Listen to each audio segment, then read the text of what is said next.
선조가 즉위하다.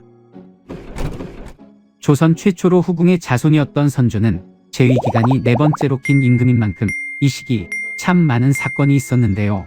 그 중에서도 매우 중요한 정치적 사건이 일어나니 바로 살림의 시대가 시작했다는 것입니다. 훈구파를 견제할 목적으로 중앙 정치에 등장했던 살인파는 4번의 사화를 통해 수많은 목숨을 잃기도 했지요. 이러한 탄압에도 불구하고 살인파가 오뚜기처럼 일어설 수 있었던 힘은 바로 서원과 향액입니다. 서원을 통해 자신들의 뜻을 따르는 제자를 길러내고 향약을 통해 백성들에게 성리학의 가르침을 전하며 지방에서의 세력을 단단하게 다진 것이죠. 그러나 얼마 후 살림은 둘로 나뉘어 대립하게 됩니다. 두 당이 원수처럼 서로 공격하였다. 살림의 분열은 아주 작은 관직에 의해 시작됩니다.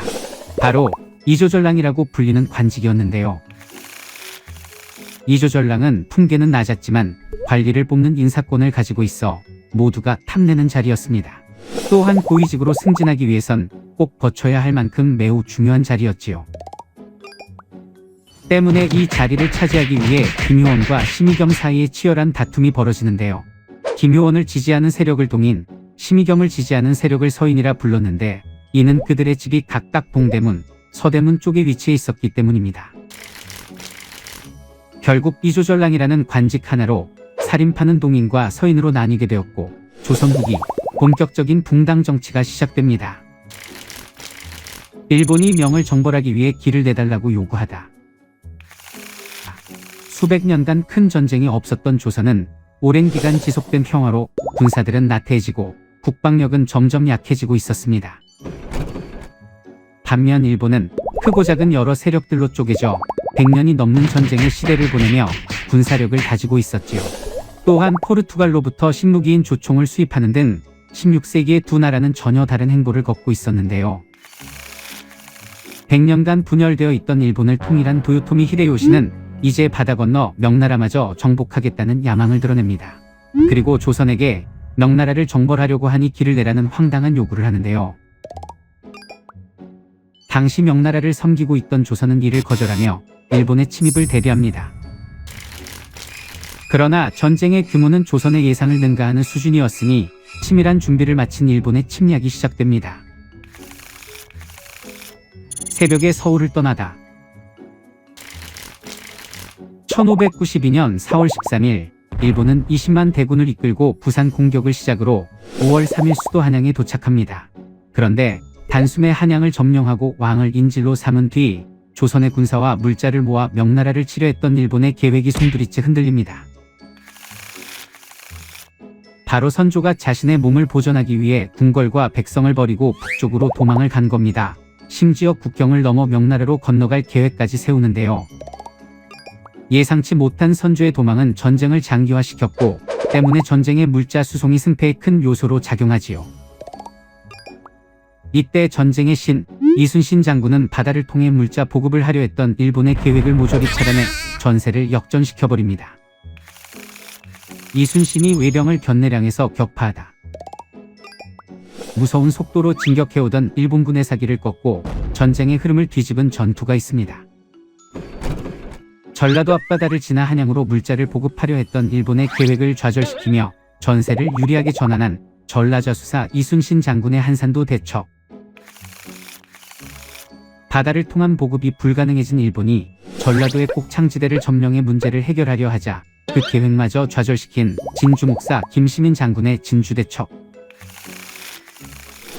10배가 넘는 일본군을 물리침으로써 빼앗긴 한양을 1년 만에 되찾게 된 전라도 순찰사 권율 장군의 행주대첩까지.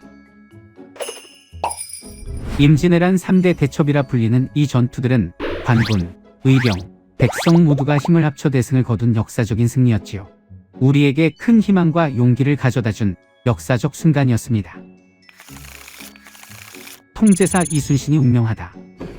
1598년 9월 임진왜란을 일으킨 장본인 도요토미 히데요시가 사망합니다.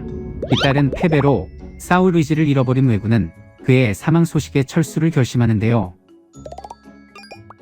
하지만 조선을 짓밟고 망가뜨린 왜군에게 순순히 퇴로를 열어줄 생각이 없었던 이순신 장군은 다시는 일본이 쳐들어오지 못하도록 출병을 결정합니다. 필사적으로 후퇴하는 왜군과 단 한 명의 왜군도 살려보내지 않겠다는 조선 수군과의 전투, 바로 그 유명한 노량해전입니다. 이 해전을 끝으로 7년간의 전쟁이 드디어 막을 내리게 되었지만 안타깝게도 이순신 장군은 적의 총탄을 맞아 큰 부상을 입었지요. 그럼에도 싸움이 급하니 나의 죽음을 알리지 말라는 말을 남기며 죽는 순간까지 나라를 지키고자 했던 성웅, 이순신이었습니다. 백성을 짓밟고 나라를 폐허로 만들다. 전쟁은 조선의 승리로 끝났지만 씻을 수 없는 아픔과 피해도 함께 남겼습니다. 수많은 백성이 죽거나 일본으로 끌려갔고 토지는 황폐해져 곡식 생산량은 100분의 1로 줄어들었지요. 굶주림에 지친 나머지 길가에 버려진 시체의 살점까지 떼어먹을 만큼 백성들의 삶은 참혹 그 자체였습니다. 전쟁 당시 도요토미 히데요시는 군사들의 사기를 올리기 위해 죽인 조선군의 코를 베어 바치면 그 수만큼 공을 인정해 주었는데요. 왜군은 더 많은 공을 인정받기 위해 살아있는 백성들의 코마저 베어갔다고 하니 코 없는 아이들의 울부짖는 소리가 한양을 가득 메울 정도였습니다. 왜란의 적을 평정한 것은 오직 중국 군대의 힘이었다. 일본이 물러가자 선조는 명나라가 원군을 보내주는 애 덕분에 전쟁이 무사히 끝날 수 있었다고 이야기합니다. 그리고 명나라가 조선을 도와준 이유는 바로 자신이 의주까지 가서 도움을 요청했기 때문이라고 말하는데요. 여차하면 나라를 버리고 명나라로 도망가려 했던 자신의 실책을 덮기 위함이 아니었을까요? 심지어 피난가는 자신의 곁을 지킨 호성공신은 86명, 전쟁에서 공을 세운 선무공신은 18명 책봉하였으니 전쟁 한복판에서 목숨 바쳐 싸운 이들에 대한 선조의 평가는 너무도 인색했습니다. 어릴 적부터 영특하고 총명했던 선조는 개인적인 능력이 뛰어났음에도 조선 최악의 군주 중 한 명으로 평가받는데요. 통치자로서 책임감과 포용력을 좀 더 갖췄더라면 그에 대한 평가가 달라지지 않았을까요? 순하군은 술을 마시면 사람 죽이기를 쥐 죽이듯이 했다. 선조의 아들 임매군, 정원군, 순하군은 한국사 내에서도 악명 높은 사악한 왕자들입니다. 셋 중 그나마 나았던 순하군조차 보통 사람이라면 감히 엄두도 낼 수 없는 악행을 저질렀는데요. 어릴 적부터 동물을 잔인하게 죽이는 것을 즐기더니 성인이 된 후부터는 이유 없이 살육을 일삼는 연쇄살인마에 가까운 인물이었다고 합니다. 해마다 10명이 넘는 사람들이 순하군에 의해 목숨을 잃었는데 그 중에는 생리 9개를 뽑히는 고통까지 겪으며 죽어야 했던 사람도 있었지요. 한편 이런 형제 사이에서도 모범생으로 자라 높은 평판을 받던 아들도 있었으니 바로 광해군입니다.